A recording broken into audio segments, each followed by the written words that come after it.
আমাদের বুকে তাকে ফিরিয়ে দিন। যদি গড়িমসি করা হয়, বাংলাদেশ জামাতে ইসলামী জনসম্পৃক্ত ন্যায্য দাবি সহ জনাব আজহারুল ইসলামের মুক্তির দাবিতে মাঠে নামতে বাধ্য হবে।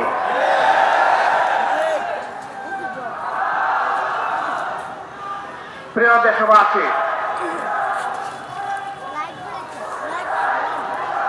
এ মাসটি হচ্ছে ভাষা আন্দোলনের মাস।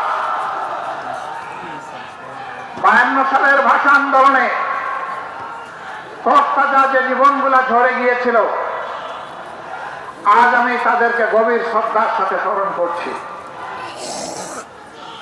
আল্লাহ তাআলা তাদেরকে শহীদ হিসাবে কবুল করুন। কিন্তু আমরা কি দেখলাম? 52 গেল, 71 গেল, দেশ স্বাধীন হলো, কিন্তু আমরা দেখতে পাই বরকতের জীবিত মা খুপড়ি ঘরে বসবাস করেন।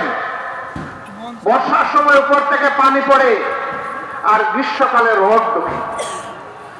এটি জাতির জন্য লজ্জা। যারা 52কে পুঁজি করে রাজনীতি করেন, তারাই তো দেশ চালিয়েছেন। তাহলে বরকতের মাকে এমন করুণ ভাবে ফেলে রাখা হলো কেন?